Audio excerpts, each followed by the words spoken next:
Welcome. How are ya, world? It's Wednesday, is it not? Is it Wednesday? It is Wednesday, the 3rd of July, June. Look at me trying to skip a whole damn month. It is 7:30 Central Standard Time, and we're going to look at some stuff. How's everybody doing tonight? I'm gonna hang loose for a second and let chat get in. I'm not as advanced as some of my podcasting compatriots who, when doing these lives, they have these little like minute and a half and 2 minute intros, worked up with some cool songs they've written, and I don't. So I just kind of have to like sit here and like collect my thoughts live in front of all you people while everybody collects to gather in here. So I want to tonight we're kind of gonna just be hanging out, right? So we're gonna take. That's why we're gonna take a minute and ease into it before I start the presentations. We're going to be looking at, I said in my announcement, that I did from the live stream, the Creek. I did a little joke today with my advertisement for this. And I mentioned two posts I was tagged in social media, and those are two X posts. We're going to look at, and one of them is well known, at least to those of us, to those that follow us, that have been watching this regularly. You'll know Jacqueline. All pulp, no fiction on X. Excuse me as I get the voice warmed up. But then, like, when it's just me, I try to keep the vibe sort of down low in the chest, and unless you've been like warming up beforehand, like humming, like, and all that stuff they teach you in acting school, then, as soon as you start going down there, it's like, excuse me, while that loosens up. No, I am not asking for a countdown, and I would not, and I do not. You could like, one day sort of like tell me how or something, to push me toward it. What's up? There's Jake Wills. We're talking about you. We're going to look at your post. So you're here. So we can cut to that shortly after we say hello to everyone, and we let me do. I guess I can't fully call professional if I didn't do my vocal warm up beforehand, huh? It's too busy, and just the daughters just ran off. I was out teaching. Teaching is probably a loose term. I was out riding with Charlotte, who just turned 14, not quite a month ago.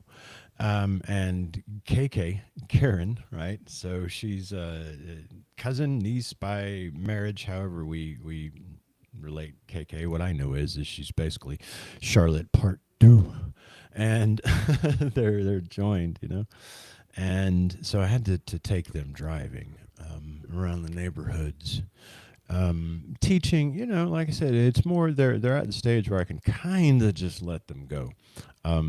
Kieran had not done it in a while, and of course neither had Charlotte. We haven't done it since well before her birthday. But she has done it, I guess, twice or three times before, and Karen's done it with us once.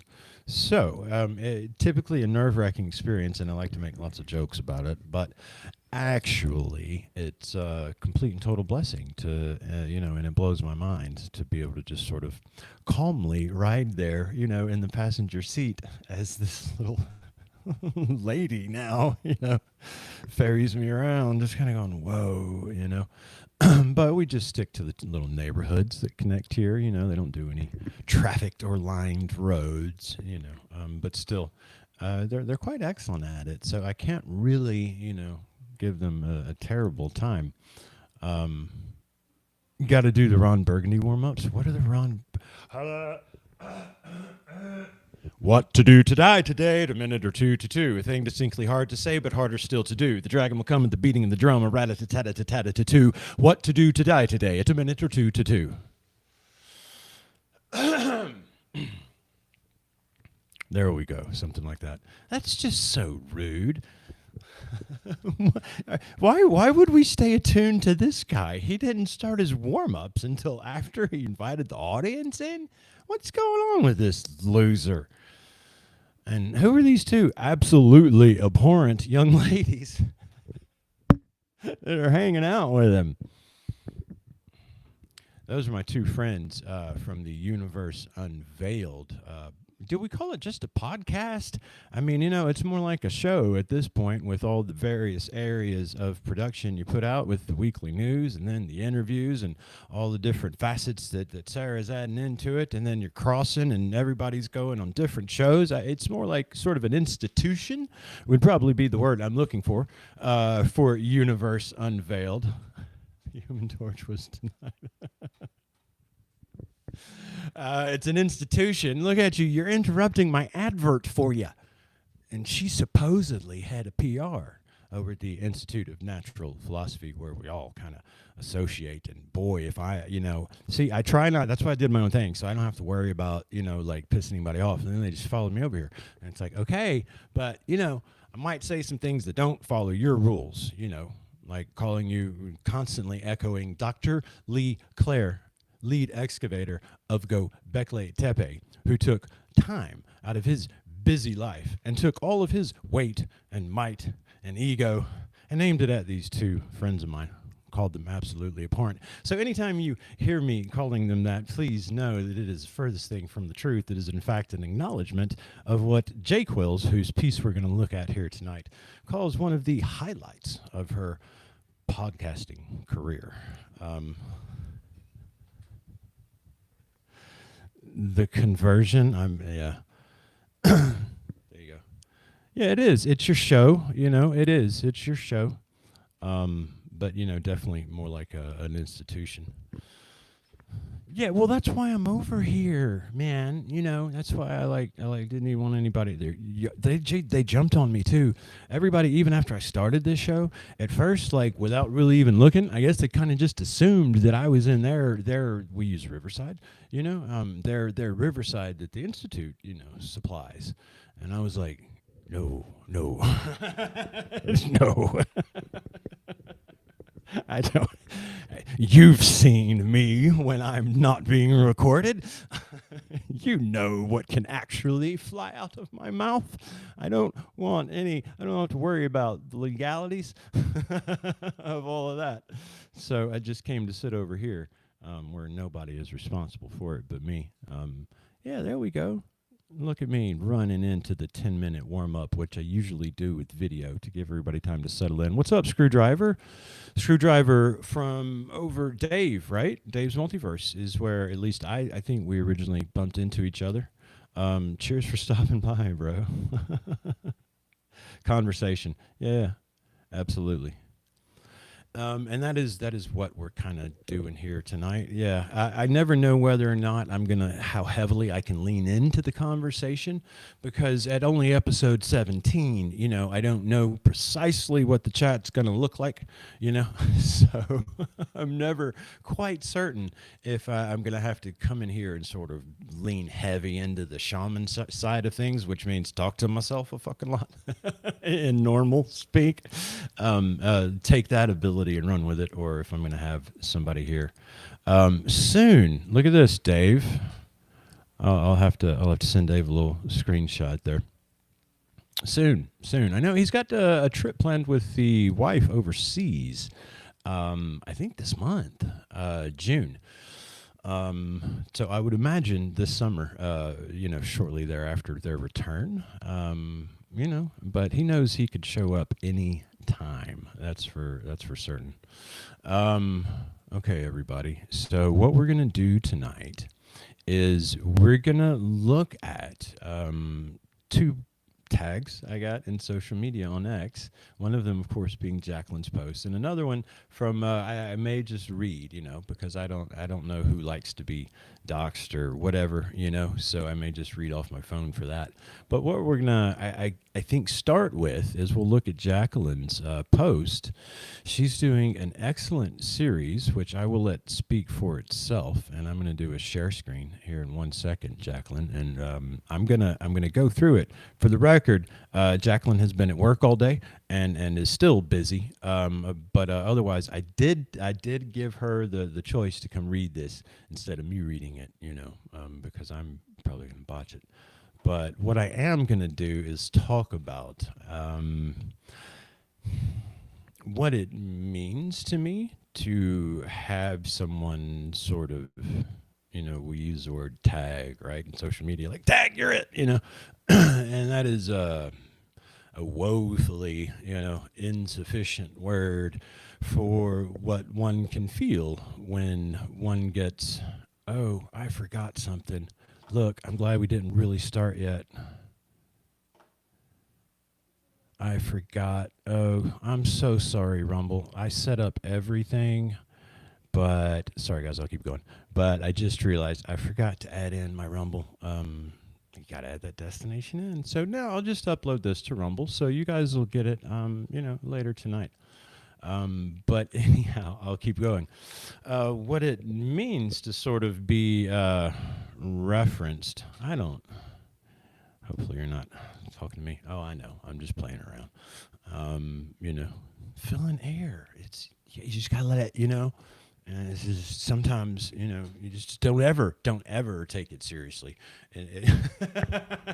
Just let's take that at the beginning. Whatever comes out of my mouth, disclaimer: do not take seriously, right? It's not to mean literally. Does that cover then? If whatever. I think it does. Okay, I'm telling you at the beginning. That's why I marked it entertainment on Rumble. Don't tell them we're letting truth out. Shh, we gotta keep that quiet. So Jacqueline, and what it means when one finds oneself tagged and referenced as someone who knows something about a particular topic, right? And someone who served as I think the word, but I want to read it, was inspiration, right? But I want to tie into this other post too, tag, before we go to just looking. Because I know as soon as I start on Tuscaloosa, Jacqueline, I'm going to just, there'll be no getting me off. So I want to tie the two together here for a second. And just what that means to me, right? Personally, right? Because most of my life experience that's not something I've encountered. Put plainly, right? So it's something worth its own moment on whatever it is I'm doing that has its little audience of dear and blessed, watchers. It's something that's worth taking time, right, to just show and to talk about and to see where it goes. Now, the second, and I'll just read and then we'll go into viewing in that way. So you got a friend, follower, what do we call people that you only know from online so far, right? On these apps, right? So I've got this one of those that, and again, just trying not to dox any people here, because the internet's a wild and crazy place. And if you're already crazy enough, you'll go and check all my replies, and you can find everything. So it's not like hidden, but my point is, okay, so I'm just going to give you the words that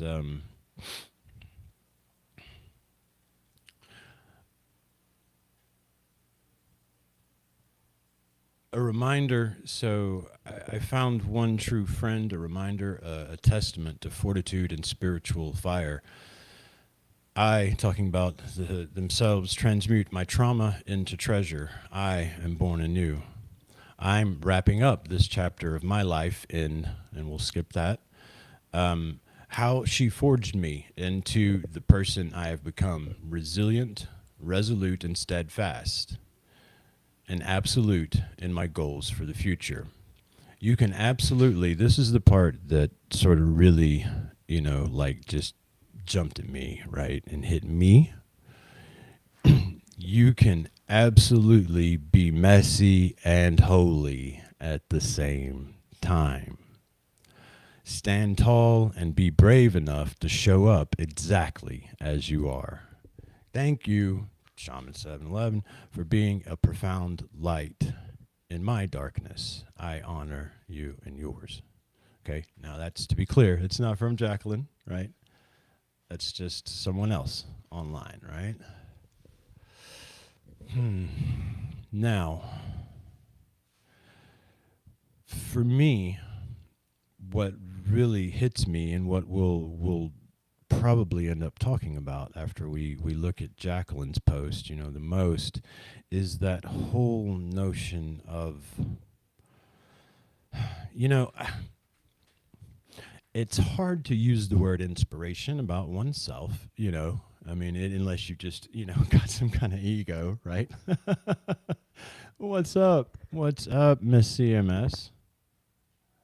Well, I'm a good soul, you're a good soul, right? That's not why I was reading it. But, again, it's even like, could you tell? I don't even like reading things that are about me, it's like, it's just weird, right? Because we're all, but you're a good soul too, right? You're beautiful, and thank you for taking time to show up. I hope everything's well. I don't know if you're at work or at home. Don't worry about letting us know here unless you just want to, but I hope wherever your evening is, there, CMS, that you're doing beautiful. That's a wonderful soul known a long time. Again, haven't met in the real world yet, but a soul just like we're talking about here, that I've known a long time, right? But the phrase, and more to my point, the phrase that you can be messy and holy at the same time, right? When I start thinking about myself, right, or as anyone reasonably should that is on a public platform, and speaking about anything, right, especially because I am just so wrapped up in the history, and then the material evidence I'm presenting is so wrapped up in my own experience, right? Hence the name of the show. That, well, why not? Okay, we're at 17 minutes and we promised Tuscaloosa. I know I stopped my thought, but I'm going to do it because we're going to look at Tuscaloosa. But the messy and holy, I guess I will give you a period here, is important to me, because if I wanted anyone in like a sentence to take anything away from the general, I've got to go find a lighter. Nope, I brought it. I just noticed the candle's out. If we're to take anything away from me, in general, in one sentence, is that part, is that messy and holy, because it obliterates so many of the lies that have been forced upon us and hence influence the behavior and cause so much harm, I think, in any institution that has tried to frame itself as being related or associated with God, right? I think most all of those things that we call religious institutions have very severe problems, right? And I think most of those were lined out pretty well if you're interested by Christ himself in what they call the New Testament. It's pretty clear. You just go, oh, he was talking to religion there. Got it, right? So I don't have to do the whole lesson for you here. But where they tend to err the most is in putting forth some sort of mandatory idea of perfection. Oftentimes, most insidiously, they do that by image, by putting so much import on image that what is underneath doesn't matter, right, anymore. And so then, of course, all sorts of insidious things are allowed to flourish, right? So I think much of that can sort of be obliterated and blown out of the water with this understanding that it is precisely that. It is precisely that in order to be holy, one must be messy, right? One must be what one finds, one must be oneself. And to be oneself alone first with one's creator, right? To be able to do that, right? At all times. You know, that's another, my mind's already going to how else is it is that people excuse themselves when they say that it's just the image that matters, but yet they're there worshiping an omniscient God, man. I mean, it's some kind of fucking cognitive dissonance that I just don't damn understand, you know, and frankly, it is a little bit scary, you know. It just, ever since I was a kid, I was just like, that's pretty, it's kind of creepy behavior, right? When you find that, you know, you're just based on outward stuff and you've never actually gone inward, and yet you're sitting here putting all this investment into an omnipresent God who I believed in, but I'm looking at the behavior that nobody else knows about that you try to keep secret, and I'm going, you know, all that can kind of be blown out of the water when one wraps oneself around the messiness, right? And allows oneself to be messy in the presence, right, of God, and to realize that precisely, just like any parent, right, you know, the nothing diminishes, you know, the love, right, nothing. And that's why that particular post was something I wanted to touch on, because it hits to the heart of what, if anything, I hope I exude, you know. I strive very hard to be myself. I do not succeed very often because especially I'm just getting, I mean, what I mean is on here, right? Because I'm just getting used to doing it on here. But I think I'm getting a little better at it. I've had my friends that have been watching tell me I'm getting a little better at it. I have people in the real world now who I trust, meaning here actually in my life, you know, who take a look at it. So I've got feedback finally, you know, I can trust. Yeah. And that's why I wanted to say thank you for that first tag, was because that is the truth. And anyone who tells you otherwise, I would just turn away and walk away from, you know, at least when it came to matters of spirituality, because again, Jesus was pretty clear. You do not know my Father. You are children of the devil. It's pretty clear, right? And he was talking to people where? In a building. Interested in what the books say. Interested in image. Interested in how much did you do that everyone saw. And not really giving a shit about what anybody did when they went home. You know? Yeah. Okay. Let's get to some history. Let's get over here to Jacqueline's post. So, Jacqueline posted about Chief Tuscaloosa. How does this all tie together?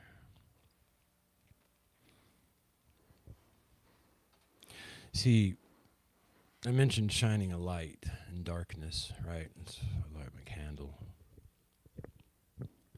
I know the value. I know the value of that, right? I know the value of it because of the darkness I walk through, right?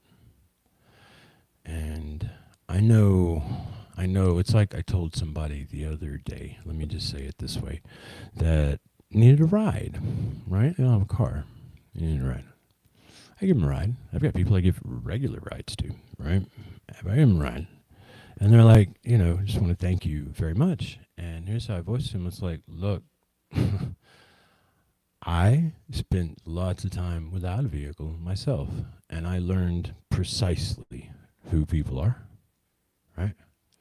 I learned what people mean when they say, I'll be there, and 2 days later, nobody's returning a call and nobody shows up.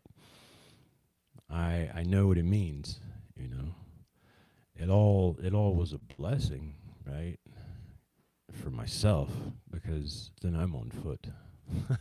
And we all know what I've turned being on foot into, what God turned it into, with that, Did he just say not having a car was a blessing? I did. Have you seen the stuff I found? Not possible in a car or on a phone. It's just not. So, going through my own darkness, getting to this place, part of that, a massive part of that, was while I was learning about the native presence of this area. To say it simply, I was out in it, right? I was getting in touch with not only the spiritual presence of the place, but also the place, barefoot, alone, other than my blessed dog Luna, and just in it, right? Looking for I knew not what, only knowing that what I was finding was something that I could not. No one else seemed to say, hey, this is represented in a book, right?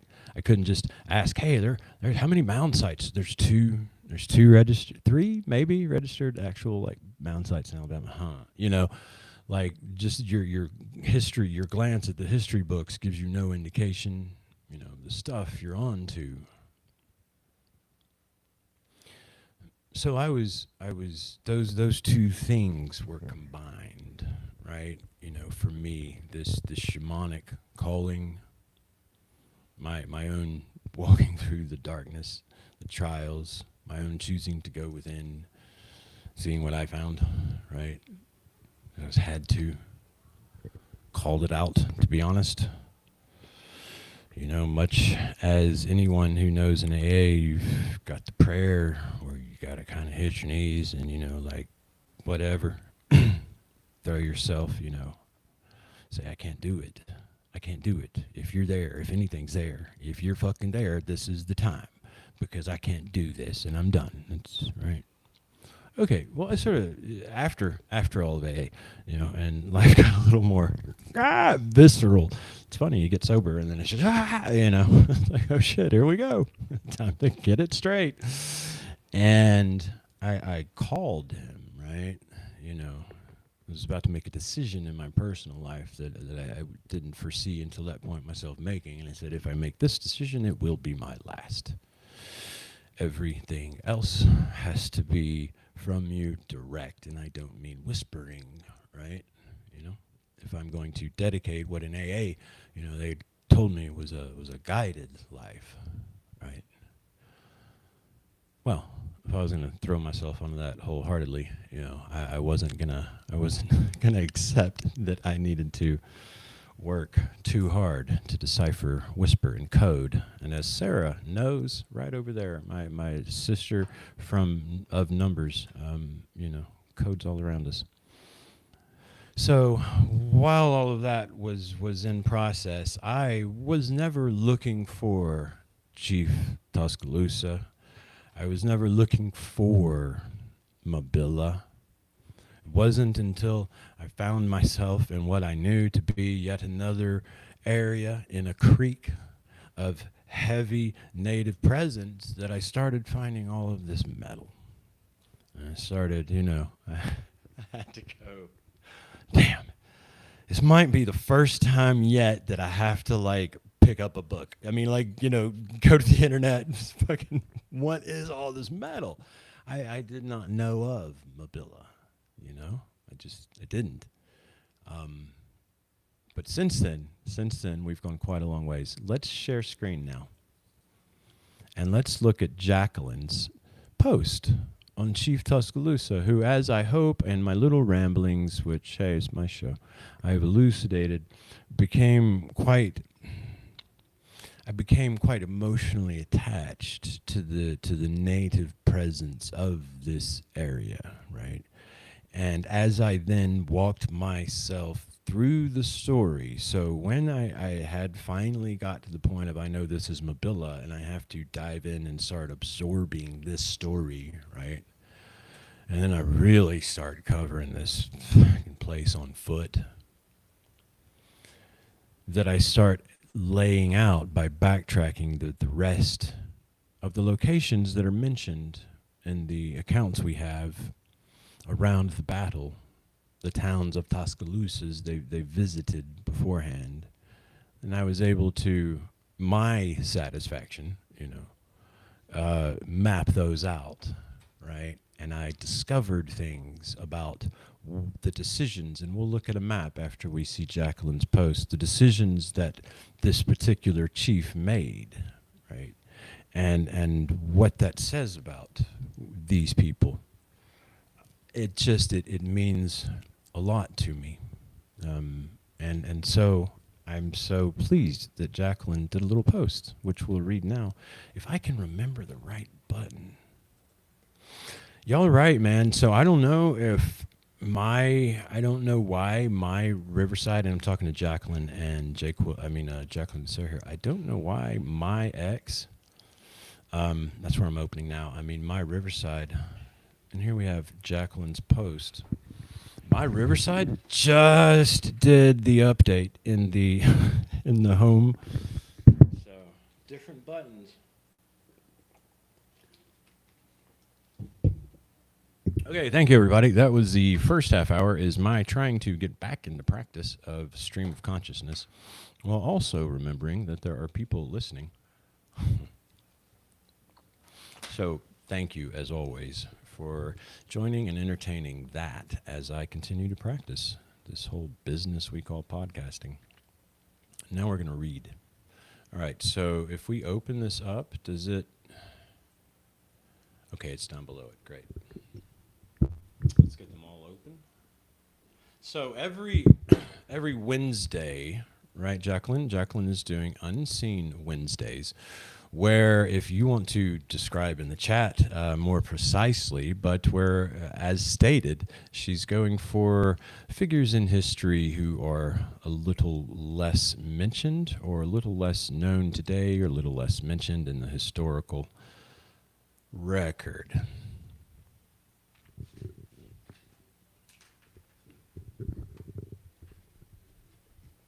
Oh, your description's at the top. Duh, Jason. I can't see chat, guys, from here. So, Jacqueline from Universe Unveiled has a weekly short history thread featuring lesser-known historical figures who have left their mark on our timeline. While history often remembers the victors, it rarely tells the stories of those who dared to fight back.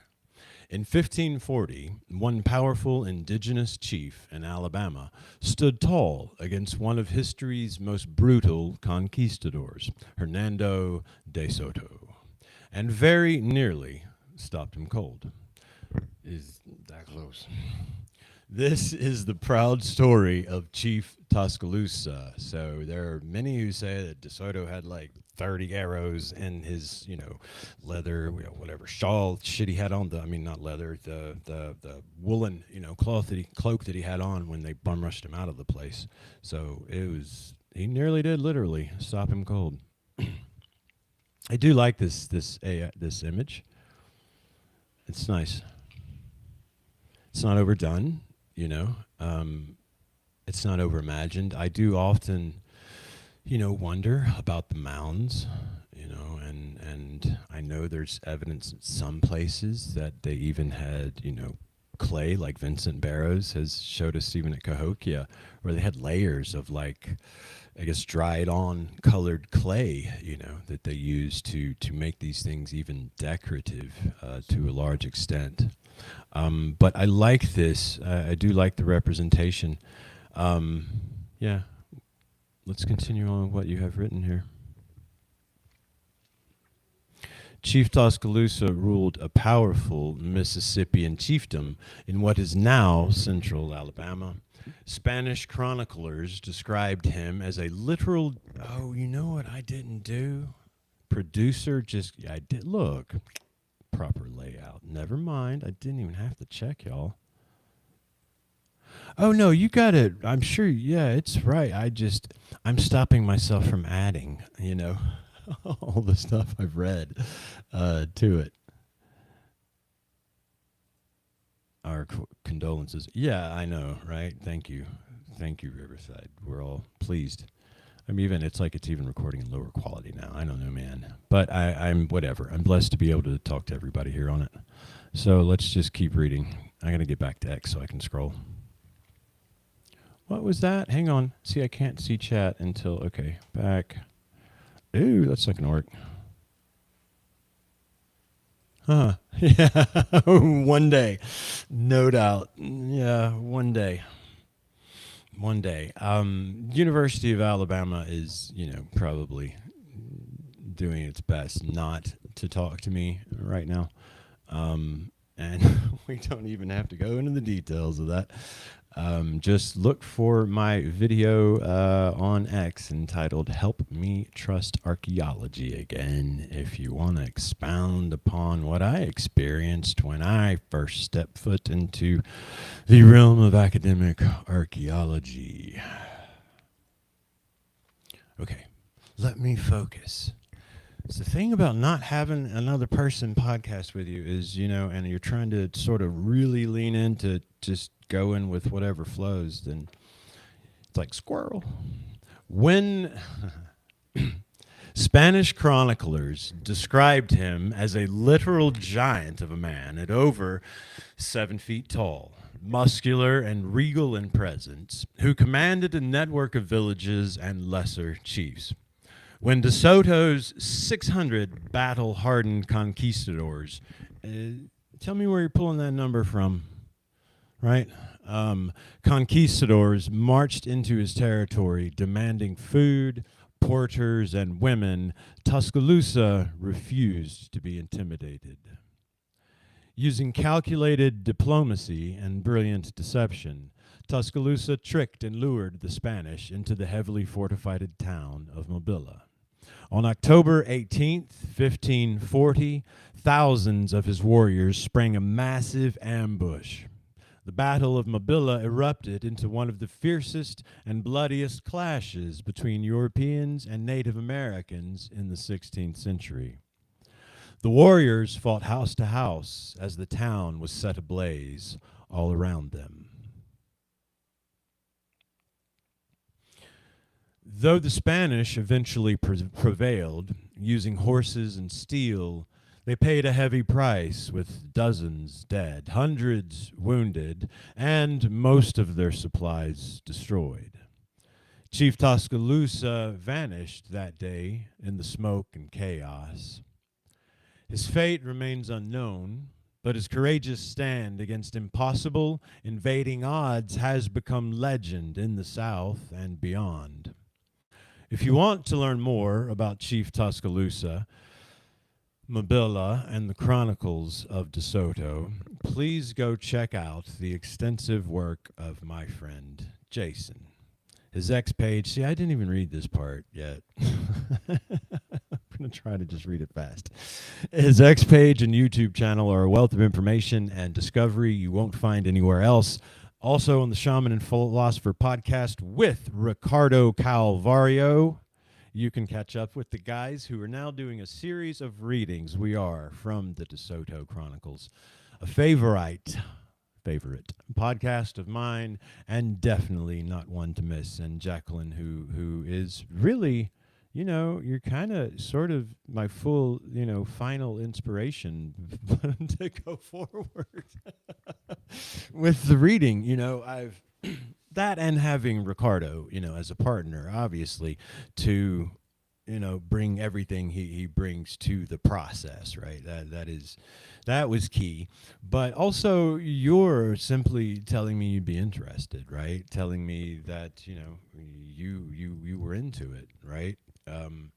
that was enough because I was like, okay, well, Jacqueline will be listening, so we can, because Jacqueline like wants to learn this stuff, and I know Jacqueline, I know she wants to learn everything, so I know Jacqueline will be listening to us, right? And when one is, as you know, Jacqueline, and before I talk in the specifics about your post, as you well know, I mean, one reason Jacqueline is not here right now, right, if you don't mind my saying so, is because you're very busy in the professional world, right? And you're 10 hours, I think, was today, out in the world, at what they call work, right? And yet and still, she manages to be part of the duo of Universe Unveiled that there really aren't words, and so I won't get on a side rant. There really aren't words for what all they are just scratching the surface of and attempting to bring to us of their own accord, right? Of their own curiosity, of their own passion. And that's one reason in particular I felt the need to bring to everyone's attention Unseen Wednesdays, right? Because Jacqueline, like all the rest of us that are, most of us that are in this little community, right? We are not anywhere where what we are doing and what we're bringing to you guys brings us any sort of financial benefit at all, right? It's actually costly to have all the necessary, services and equipment to do this, right? And just look at all of our followers. Okay, there's nowhere it doesn't enter the equation, right? So when you see Jacqueline, Sarah, Ricardo, myself, here bringing this to you guys, you can be assured that what you're seeing is a passionate individual. Why does passion matter, right? Well,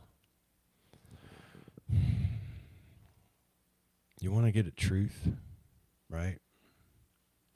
If you have someone who is already, and Jacqueline, I don't mean you as an example, this is all of us, right? But if you have someone who is already sort of absorbed many hours of their daily existence into some venture which is not their complete own, right?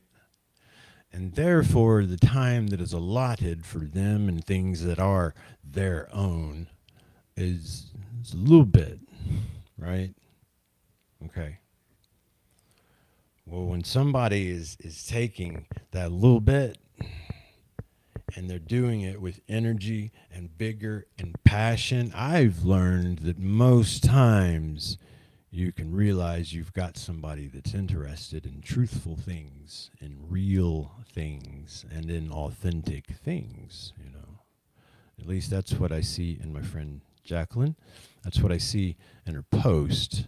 And thank you for the tag in your post today. And we're gonna run through here, and I'll either show my stupidity or whatever. Let me get to where I can see the chat in case folks are answering any questions. Okay, what did you say? You gave me the gift of this story, and you've inspired me from the first time we met. Brother from another mother, and one of my we'll see right back at you. Same thing. Everybody already knows. We're family here, and we strive to be. And Jacqueline and Sarah and Ricardo, have been, again, no words, right, on the just how beneficial your presence, your being a human being alive here now has meant to my own process. If I am to think back before I met you all, right? And let me fix my layout here. So no, let's go back. Let's talk this for a minute. Where are we at on timer? Yeah, we got 15, 17 minutes. Let's talk Tuscaloosa for a minute. And then we'll wrap up with a little bit of spiritual talking on, we'll bring it full circle eventually back to where we were. So let me fix this.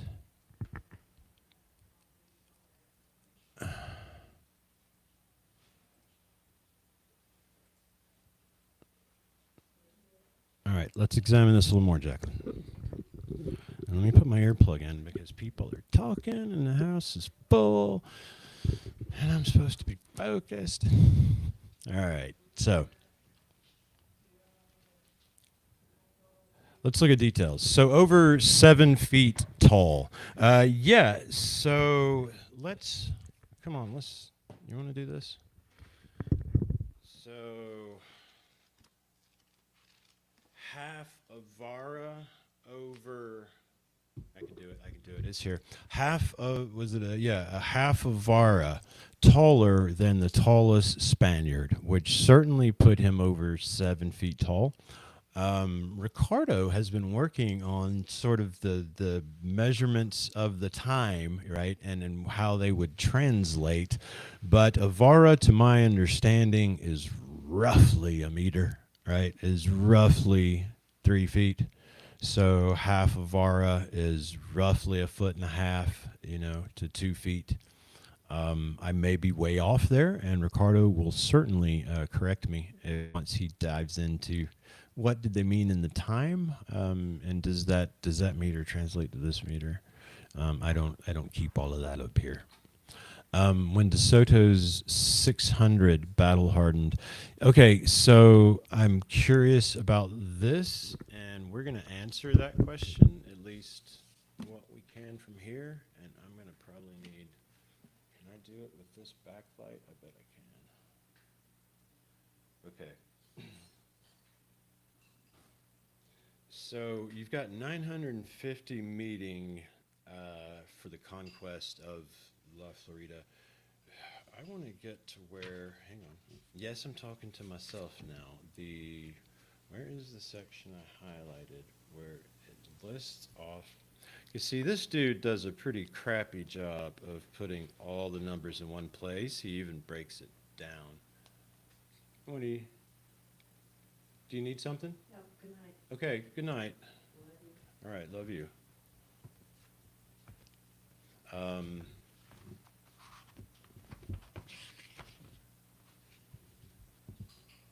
That would be my mother. 950 Spaniards. No, we need to go back further. So I guess you could tell me in the chat the 600 number, because later in here he then lists what disembarked, and is 600, it seems to me 600 was the number of horses, it seemed to me. But again, I could be completely wrong. It also, the numbers vary slightly depending on source. I found early on, right? Not only on how many died, but how many disembarked. Okay, so here he is in Cuba now. Here we go. Okay. This is where he's telling why they're not good slaves, because they did not recognize the value of gold or labor in as much. Okay, how many servants he took. Okay, preparations for conquest. This guy wrote a lot of prologue. Yeah, I want to see you leave Havana, not arrive. Okay, there we go. So the horses, the horses count. Good force, these horses, that's not my total count. All right, so we're going to have to do it individually. So the horses were embarked in the ship Santa Ana. Okay, so we've got 80, 60, 40, so we've got 180, 70. Oh, it was 350. Okay, so neither 300 nor 600, right? It's 350 horses. And perhaps the 600 number, so we have, so far in our reading, we've had, I think, 14 members. No, was it 14 so far? It was a very large number that have lost their lives just upon entering Florida.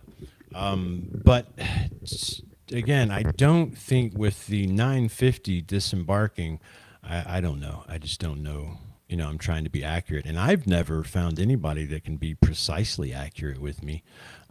You've got 950 meeting in Cuba, then you've got something in this book like 1,150, not including the sailors of the ship, was a total number given as to what the expedition had. Now, before they get too far off the coast, one guy and some of his men, that number dwindles. But I'm not sure how far it dwindles. Using calculated. So this is the only other place I'd like to expound upon, and it's not because anything it's because everything is right here, is the warriors fought house to house and the town was set ablaze. One of the interesting things I've learned from my studies of the various chronicles and the various resources that one can find, on DeSoto and Tuscaloosa, is the description of the town. Yeah, I mean, that's what I'm saying is every source, like I can't even like feel confident in giving a number, So I always just rock with like that 900, but you see even in reading, you realize that even that was less than the numbers these guys were given, So it's just somewhere in the neighborhood. It's not really a sticky point, but what I would like to highlight that you pointed out house to house, and it's just the accounts of the way they described Mabilla, and one would wonder, right, with all of so what happened here at this battle is, the Spanish lost everything they had brought with this expedition because they had slaves and burden bearers carrying it on ahead of the army, and the army had nothing behind, they were coming with nothing, just shirt sleeves, right? Anyhow, they get to Mabilla, and this is left outside the door because, without going into the full story, Hernando de Soto and just his vanguard are bum rushed because there was an incident, of slicing a native in the public square, because somebody got pissed, and they were forced out. But the stuff was kind of just left sitting by the wall for a minute while de Soto was saving his own life, right? And so the natives grabbed everything and brought it in, including those burden bearers, and started, getting their chains off of them. And so everything that this 900 to 1100, man army had on it was inside this town, right? And so they wanted to take the town, mainly, of course, at first to get all of their shit back, right? Well, the reason, the reason that was proving unsuccessful was this house to house notion, and precisely what that meant in Mabilla, right? They described something that we would think of when we think of like some old European town. That's what they described it roughly, right? Buildings, though, and streets in many places too, narrow for numbers of the horses to occupy between what were double story, large buildings and longhouses, and natives everywhere firing arrows at them. They simply were not successful in being able to take the town, right? And that's, one would imagine, Soto's, from the readings, motivation for burning the town. That, outside of what one can only imagine, is excessive rage, at having been tricked and waylaid. The confidence that Soto, Hernando, displayed the whole way into Mabilla. I told you guys we'd pull up a map, and we've got a few minutes left. Let me get that. He had warnings, from a dude who had ridden ahead to take a look at Mabilla, to come back and go, I don't know, man. Looks a little sketchy. They're kind of like they've cut down everything, like all the trees and the grass and stuff. Kind of look like military exercises. But De Soto is just so confident. A lot of that, I would say, comes from not only the experience he had the whole way, but particularly in Coosa's territory, before the territory, the chiefdom he was in right before Tuscaloosa's, because it was the antithesis of the reception that he received with Tuscaloosa. Now, one should remember that he's essentially taking these chiefs captive. He's taking them as slaves, and then he's taking his people as slaves and sex slaves, and thusly, going about the countryside, and therefore he's secure, because this mostly, except sort of in the beginning, this mostly has worked. But particularly in Cusa's case, Cusa went even, a step further, right? And Cusa started using him to squash little squabbles that were happening in his territory, and really sort of buying in wholeheartedly to the notion of selling his people out is the take one at least gets from reading the accounts of the dudes that were there. So much so that when he gets here to Tuscaloosa's territory, he's just not in the mood to be fearful, it would seem, or overly cautious. It really reads like actually quite prideful, and had many opportunities to not find himself in the position that he did. Right? He was quite insistent on going into the town to spend the evening, and he had a captain tell him, man, it fucking doesn't smell right. There's too many men in there. I know they sent women out here to dance in front of us, naked and enthrall us and all that stuff, because that's what happened, right? But the captain's going, man, there's too, the numbers are off. They've taken the grass, they've cleared the plains, they're ready for war. And Soto was just like, I'm sick of sleeping in the field. I'm going in here. And he went in there without the vast chunk of his army, with his, I think, 100 or and change vanguard, and then got himself surprised by Tuscaloosa. The plan, once in the town, was obviously uncertain, at least from what the accounts tell us. And what I mean by uncertain was some of the natives who were interrogated after the battle by Hernando, relayed that before the incident, one of the Spaniards was pissed at a native who he kept sending to fetch Tuscaloosa, who had gone in with his chiefs, and Tuscaloosa would not come at those biddings, right? So the Spaniard got mad, and he takes a sword, and he, one account says cuts off an arm, one account says cuts him open across the back. Either way, mortally, it wounds him. And so that forces, the confrontation to proceed. But what was occurring, according to these interrogatees afterwards, was that in that meeting, they were debating, the nobles who had gathered, along with all of the men, every house, which is numbered at somewhere between 60 or so. And by that, they mean longhouses, they said, that could fit up to, 1,000 men, 1,500 men, and you're talking stacked in. Native longhouses, big, huge things broken into compartments, Big place, Mabilla. And DeSoto, where were we? So he gets bum rushed, out of there. And after, okay, I know where we were. So Tuscaloosa is the interrogatees. Tuscaloosa and his nobles were debating on whether or not it would be honorable to go ahead and dispatch the 100 or so that were here with Soto, or if it was best to wait for the army main to reach before they unleashed the ambush, That's an interesting thing to be arguing about, at the moment of battle.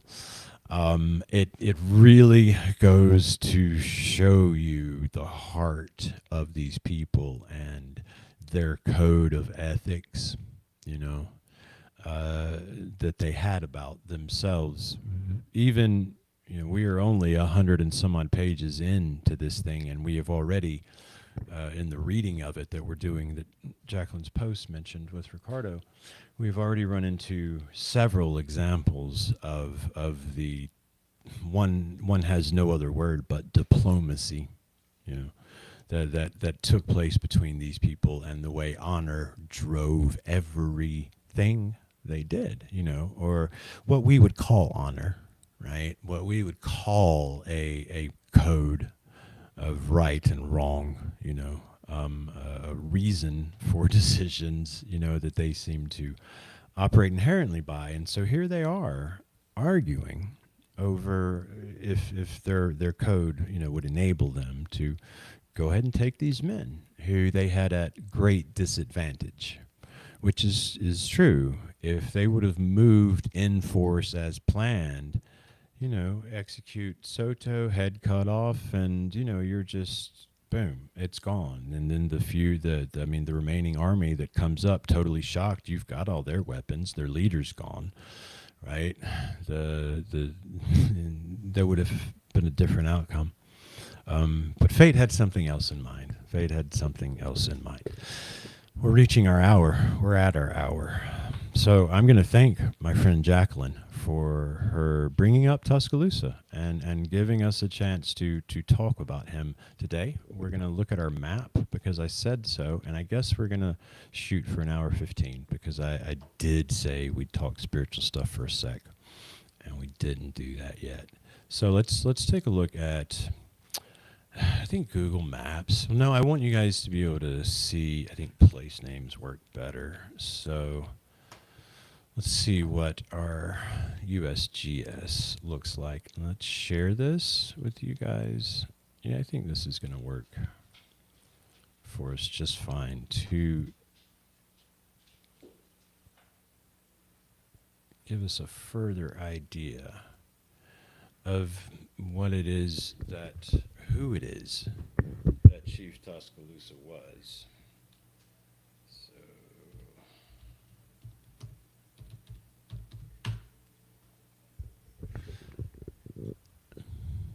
While I do that, and I just remembered what I'm going to wrap on. See, and producer, it's all in here. Mental note. There's my point to wrap on. Get back to it. Let's look at this map real quick. And then I want to talk to everybody, at least everybody I know that's in the chat, that's hanging out, that's watching.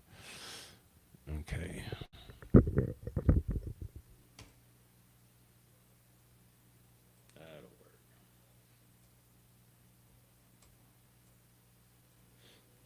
Now we share.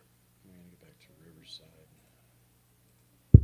Much to do. Keep the microphone. Oh, I didn't turn on the nighttime light. You guys, my view is changing based on how close I am to the screen.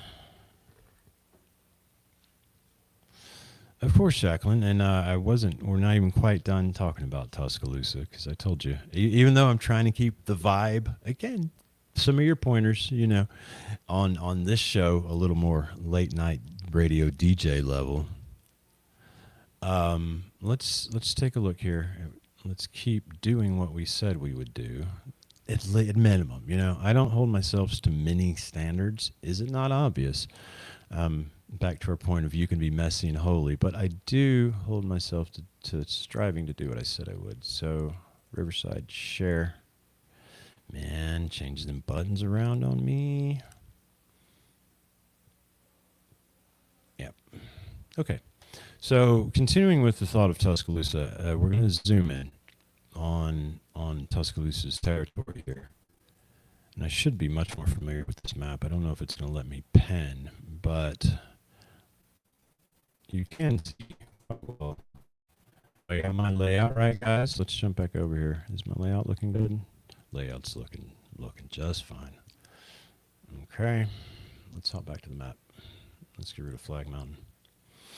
We're just north of Montgomery, Alabama here. You're going to see what I mentioned in my advert from the creek today, which, by the way, was right... Where's 14? Right up in here, right in this area. And it ends up making its way down here to the Alabama River. Dumps out right there. There's a few smaller creeks. I mentioned a winged serpent earthwork. It's what I call it. This is this piece here. And again, the swamps, they're obviously man-made. Go check out my videos labeled as such if you want to see more. But it's right to the south of where I am putting forth is the town where Tuscaloosa and DeSoto met, known in the chronicles as Attahachie. Now, I am going to put that in this general area here, right? Okay. Now, when I zoom in on the map, you can just keep your eye on that name, and that's going to show you where this town was. This is the Coosa River, and we know their crossing was somewhere between here-ish and here-ish, right? Parker Island. Yeah. Now, Mabilla, where all of the metal, DeSoto metal, was located, or what I call the Mabilla complex, we're going to put is, I mean, metal comes from right here. The mound, circular mound is here. But Mabilla proper, you see this red dirt? Okay. So, central, this is a good one, the CACC. This is in the middle of what had to have been Mabilla proper because of where I found the metal, right? Okay. Now, one thing I want to point out to you as we're examining Tuscaloosa is I want you to look between CAC and the word Cusada. Let me put that in the middle for you. And anyone who is familiar with Chronicles would never believe you if you said Attahachie and Mabilla are that close and that far apart. Because there's another town in the middle. And that town is called Piaccia. That town is on where they described crossing the river second time. They describe some physical features. They describe 40-foot plus cliffs. This is where the USGS map comes in handy because you can see documented Jacqueline said extensively this fact. So for the sake of expediency today, just take my word. Here are your cliffs. They're 40 feet, right? And so here we have what I've documented on in this general area. Now, there's been a bridge, and all of this has been built out. All of this land has been added to and built out when they decided to put a golf course here, right? But this chute, of course, would have been much more circular. You see how this swamp, this water, right, would have most likely been a flow happening here. Therefore, this would have had a flow all generated by the river here, right, and all its different little tributaries feeding in. So if you cross here with your 40-foot cliffs, right, and the mounds here, LiDAR, I've documented it all, guys, is right here. There's nice platform mound right out in here, okay? So what you have then Tuscaloosa doing is taking them on, there's no other proper word for it than goose chase, right? See, he set the snare up here where you see CACC, right? And he's met here, and he meets Soto with a story. Soto asks for his human slaves because, you see, he just crossed territories, right? So what's he usually do? He's going to let all the slaves go back to the previous territory. Thus, he needs to make demands for new slaves. He does this. He asked for his number of slaves. He also asked for his number of sex slaves, as was common, right? They take the sex slaves. Tuscaloosa puts him off with a story. He says, not here, okay? This was described as a new town, you know, and which is just very interesting, right? Still building the mounds. This was a new town. And he had another satellite town where his demands would be much better met, right? And Soto agrees. So they then take 2 days from Cusada, right? And they come here to a peninsula. That's what it's described. Now, as you'll see, they describe many a peninsula, right? I mean, they describe a peninsula, but there are many sort of to choose from points right here in this particular area of the Alabama River. But again, to find the 40-foot cliffs with the mounds, thus Piaccia, you have to come into this particular peninsula here for crossing. Now you see here,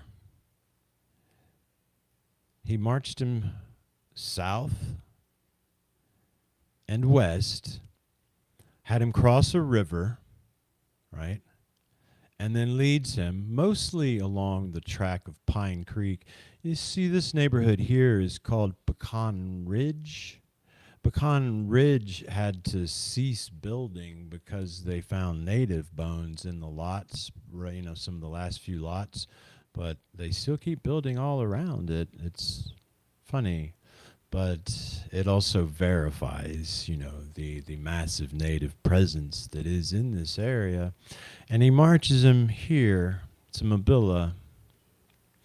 Now, when we get to the question of De Soto's rage and why he would have turned to go north, Jacqueline says in her post that what we know of De Soto is of Tuscaloosa, we don't know what happened. There were reports you can find, right, depending on your chronicler and from these interrogatees after the battle, and so make what you will of this information, right? But there are reports that he fled north, right?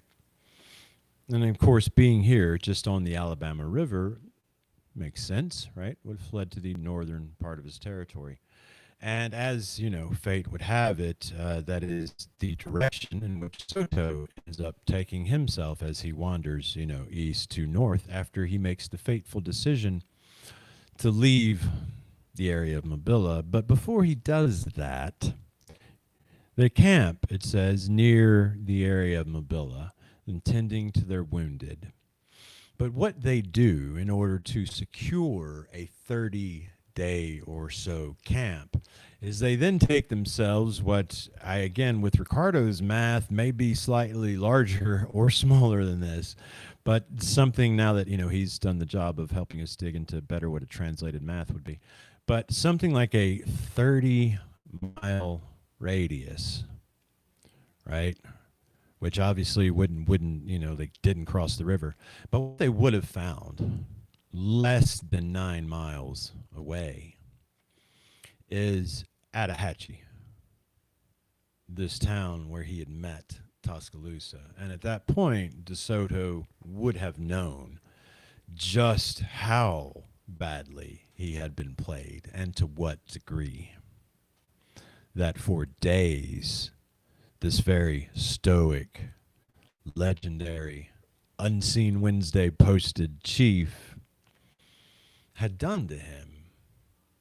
When you look at the Alabama River, it empties right out here. Right? It's very right here in Montgomery, about where we're talking. It empties right here. And Soto had boats somewhere out here. You know, there was he knew there was some resupply ships round about out here if he could get his ass down here. Instead, though, he makes the decision to keep going, right? Eventually reaching Mississippi River on up here and into Arkansas. Was he looking for Tuscaloosa? I don't know. I don't know. What do you think when you see what he would have learned? That this chief had run him all over the place, taken him across a river that actually wasn't a river, it's a feedback chute, just so that when they do get to this other town, what does Tuscaloosa know Soto at minimum will think, no matter what plays out at Mabilla? He hopefully, they won't find Attahachie. See, here they had to make their own canoes, troublesome crossing as they described it, right? They're most likely not to make the decision. And you can see the golf course, lots of mounds, and yeah, I've got some video I made the other day from the creek back in here where it flows in. Lots of good stuff still coming. But Tuscaloosa would have been of the mind that DeSoto was not going to go back, right, across that and hopefully back to Attahachie. Of course, in Tuscaloosa's mind, it would seem victory seemed assured, and with rightly so. Again, it's a plan we can never know, but it is a plan that when one sees what it was, if they had just moved ahead with taking out expertly the 100 or so that were in, instead of what did they do? They had their moral debate about what would be more honorable. Then I think perhaps history would tell a different story. Either way, what happened there is precisely what needed to happen. Thank you, Jacqueline, for your post. We're gonna have Jacqueline on soon. She's already committed when she's better rested. Oh, my otter in the video. Yeah, Jacob, is that it? Thank you, Sarah. He's turning into quite the otter, y'all. So let me stop sharing screen and we'll talk for a second. I'm over time, but I said I'd do it, so we got to talk for a second.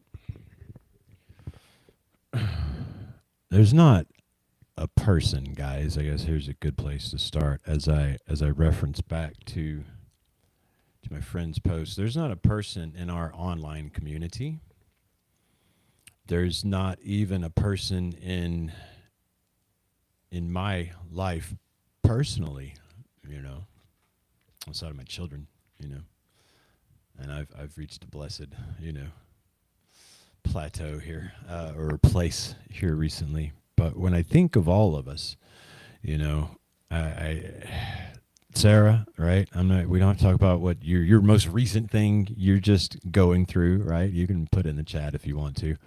But you are, right? Ricardo, wherever he is, he's going through stuff that not everybody knows about. I mean, he's back in Portugal right now I already haven't been over here and wanting to be over here. That's enough. But there's also stuff that, again, I won't mention here that he's going through, right? Our friend who's often in the chat, I don't see her tonight, and I understand why, Tammy, right? Tammy has let us all know she was diagnosed just recently with the Lyme disease. I mean, a freaking tick bite, man, And then Tammy's one who participates, she's been all over and forever, but she's recently really started hanging with the girls and participating with us at the Institute. She does work with big rocks, and so she, like a lot of us at the Institute, is always outside, right? And so she's been hit with that. My friend whose post, well, Moss, we'll call it, right? Just from the things that this person has made public, right? There's a lot going on with this person's life. And I could go on and on, about how all of these people, I can't think of a one just about, that I'm working with now or know from the chat. Dave, if you're watching, right?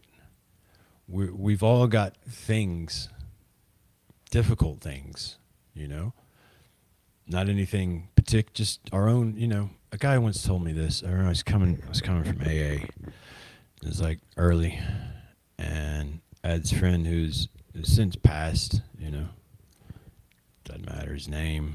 Let's call him Tom. And he saved my life in many ways. Ended up being my roommate when I was at the Warrior rehab facility, recovery facility in Warrior, Alabama, another magical place. And I'm just gonna say his name. I can't not say his name. It was Robert, because just can't keep making up a name of the whole story. And anyway, he was an intense dude, man. And he'd lived quite a life. Robert he built houses in Nashville, Tennessee, and his neighbor was Helen Hunt because he built her house, So it's like, and he built his, this dude did a lot, but he also drank a lot of scotch, had a lot of military time behind him. A lot, so much so that in in the big lodge, right? The room at Warrior, there are all these different lodges, right? You call them cabins, but there's a big open shared space with like a shared kitchen and this massive, 2-story open room, and then all the individual rooms for the people that are there are off, like it's like a little tiny chalet or hotel or whatever you want to call it, and there's like 20 of them scattered around the place. Well, Robert, every time when it would come time for meeting or whatever, folks learned I had a booming voice. And so I would just holler, for everybody to come down. And Robert would, man, it would, that loud noise would get him. And so I learned not to do that when Robert was around. But Robert said something to me one day, long after I would stay in touch with Robert, as mentor, if you want to call it that, but just also not so much, just fellows that checked in on each other. And I was talking to him one time, and I was telling him it's like when I was first starting to come to a lot of the realizations I was coming to, like I was gonna have to leave, divorce, the mother of my children, these type things, right? Things that feel very, heavy, and have one in sort of a lot of personal, turmoil, right? And managing fresh sobriety. And I was talking to Robert, and I was telling him about all this one particular day, and we didn't talk a lot, and so I was just very happy for our, whatever it was, monthly, check-in, and I was really unloading on him, all the stuff I was going through and thinking about and contemplating, and we get done, and I'm like, all right, well, how are you, dude? And he's like, oh, just doing my thing. They diagnosed me with, is it the one in the lymphatic or cancer, right? The one that's here in your head, and then it goes all through your whole system. Like he had some touch of it that he never talked about, and it was back, and he was in the hospital, and in really bad shape, and basically walking around now with a death sentence, days even, possibly, right? But just a very, very sobering thing, which is so funny to think about. This man that had lived his life struggling with addiction, and he was here walking this end of it, clear-eyed, right? Getting his coffee, going to work, talking to weirdos like me. And when Robert told me that, the first thing out of my mouth was, oh my God, dude, I am so fucking sorry. You are sitting there in the hospital going through that, and I have been running on for 30 minutes about bullshit, a divorce, and, things that don't actually matter. And he just stops me cold. He's like, whoa, whoa, whoa, whoa, whoa. Like, what? He's like, no, man. He's like, it's not like that. Just thinking about it now. This man on his deathbed taking this time, right? I said, what do you mean it's not like that? It is like that, Robert. He said, no. He said, everyone's pain is, all pain is relative, right? Your worst day is your worst day, even if it doesn't look anything like my worst day. Your worst pain is equal to my worst pain, even if it doesn't look like my worst pain, was what a man on his deathbed there was imparting to me. So that lesson stuck, right? That lesson stuck. So no matter the particulars of what we're going through, we all intimately know this thing called pain. What then is the value of being what was said in this post earlier of shining one's light in the darkness? And yes, the post was about me, that's why it got the conversation started. But I hope, as you've already seen, it is also about everybody in this chat and everybody that's doing their thing just like me, doing their own show, putting everything out there, like Jacqueline putting her posts out, doing Universe Unveiled with Sarah here, doing it all, holding up this community, right? Building community, taking time when people come to you and say, "Hey, I think I want to. This sounds pretty good. I want to be a part." Bringing them in and go, "Come on, it is pretty cool." Just like we said, right? When you mm,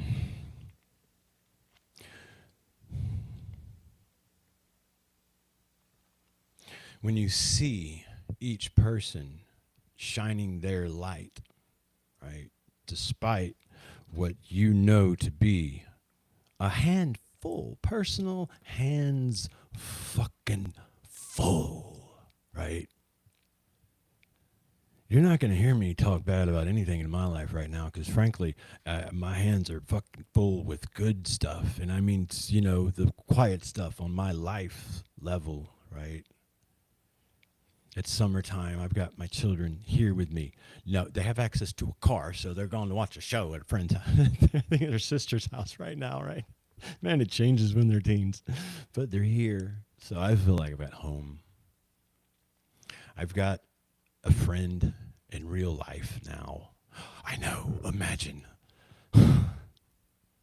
someone that I can be myself with, right? I've got a dog after I lost Luna. Y'all, Sarah, if you've seen the interview I did with the ladies at Universe Unveiled, you know what trauma losing Luna was and how quietly I carried it, for a while. And how impossible the relationship with a dog, ever that close would seem again. And you all know about Jacob, you've the otter. You see him in the adverts I do daily in the videos I put out. Right. So you won't hear me, talk about things I carry or hands being full in that way. Right now, my hands can only be said to be full of blessings, right? And choices I make to assist and do other things in this world, with people, right? Not like it was, not when it was just a constant onslaught of shit that was being done and happening, right? But just like I started talking in the beginning about giving a friend a ride in a car, and I say, just like I know that, it's okay. I know this darkness, no matter where I'm walking now, right? And I know how precious few examples and light shiners there were for me to find in the real world, And much of that, yes, was by design, for it is not a shamanic calling, right? You're not working with God unless it is the unseen breaking you and everything in your life to build it back up again. Yes, but that is, duly noted, but still the experience, right? The personal experience of not being able to readily find many people shining any sort of a light, a guiding light, There were in some very unexpected places, and any of my local friends are watching, who I'm talking to. There were in some very unexpected places, and blessedly, one or two people that I could bump into and go, okay, not totally alone, okay, right?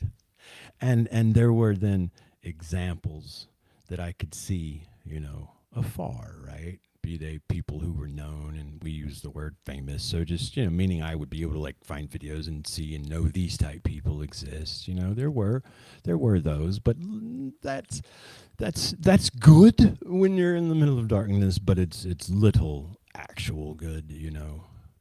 So again, not trying to overstate any role any of us play, other than to try to wrap up with something along the lines of how fortunate I feel to be amongst people who know pain, who know their own, darkness, their own tests, their own challenges, and yet and still find themselves motivated to not only pursue things for the betterment of the whole, right?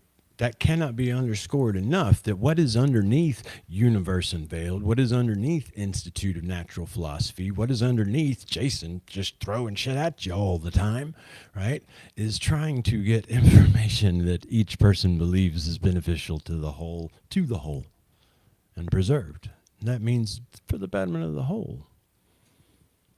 When you see people that are doing that, and you find yourself fortunate enough to be in an environment where you have, if not in your real world, then at least online, people like that,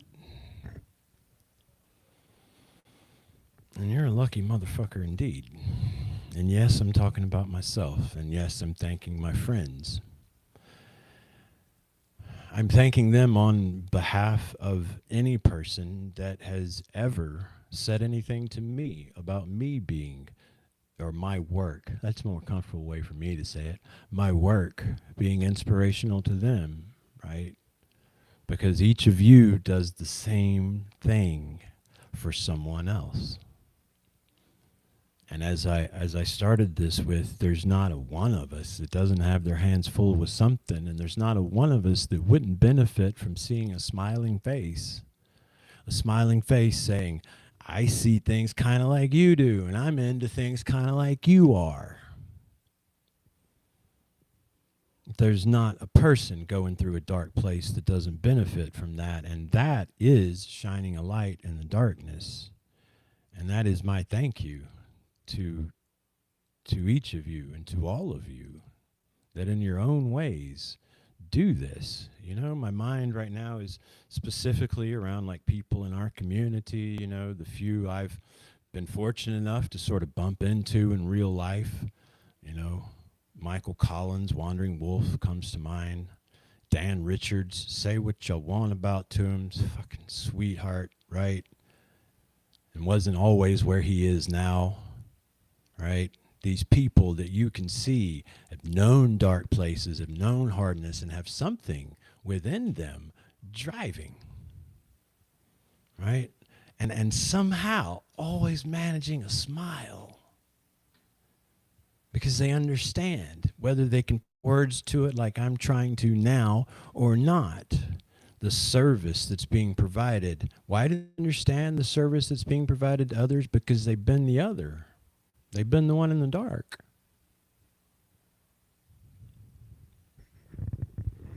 Thank you for my two different tags on social media today. They mean the world to me as I navigate this new thing. I haven't had online friends since I was a kid. And you know what that was like when you had Tandy computers or AOL dial-up and online message boards, which were, you know, rudimentary DOS level crap, you know? And you'd find some message board where, oh, you're into Dragonlance novels too? You know? You could find your little 15 or 16-year-old way in there and make some online friends, right? I haven't done that. What a surprise it's been. What a blessing it's been to get re-engaged in online community building. Now, we celebrated Universe Unveiled's 1-year birthday yesterday, and I think it was Ricardo who, for the birthday wish, said, now, or one of you ladies who said, let's get to where we can do all of this in person. And I think, considering the speed and ground with which we have covered in this past year as a whole, that's a goal that could definitely be met, and we start moving this things towards brick and mortar, as they say, three-dimensional realities. But that's where I'm going to end, is a love you and a thank you to all of you that find yourself in a position with any sized platform whatsoever, pursuing passion and bringing smiles and community and identification to so many varied people. You know, myself included, right? I'm not just a provider here. I'm a receiver, and that's how I know the value of being a provider. I understood the value of being a receiver, right? Okay. You guys know I don't know how to end. Otherwise, I'm just going to keep talking. So here we're going to say goodnight.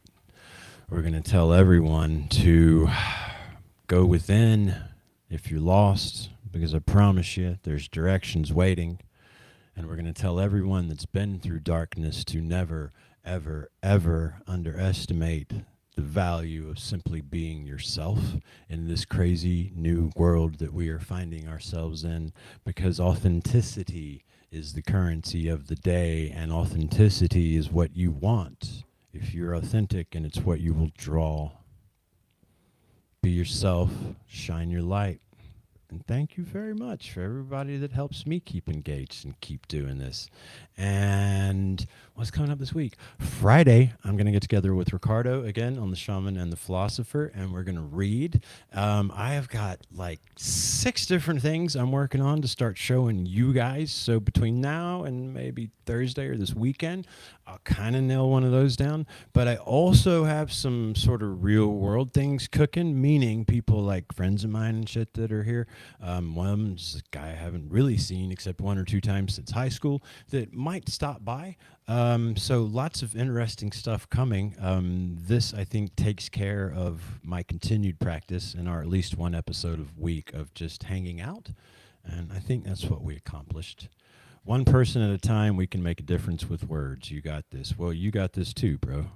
Yeah, be the change you want to see, man. That's the only way to do it, man. Is be what you want to see. And we've all got this, and thank you very much, because words do make a difference, guys. Words make a difference. They make a huge difference. As I've tried to showcase in Jacqueline, right? I mean, again, she'll just say something to you, and it's neither like she just knows how to say it. It's neither complimentary nor derisive. You know, like how it's difficult sometimes to give people constructive criticism. You know, she'll just like say something that is just going to hit you and go, oh, no, that's instruction. I think I can trust that. So it's all of these things. We all have a piece of it. We all have a piece of it. And I need to do my due diligence. It is almost time to go do the other thing I have to do, which is continue daddy duties. I've got a daughter that needs gasoline around 9:30, and I promised I'd go get her some gas. So until next time, love you guys. Where's my, oh, they moved it to stop. See, even the buttons are different. Our best future requires the truth of our past. See, we got to keep auditioning ending lines. That works when we're talking history. Think long, think wrong. Yeah. Think long, think wrong.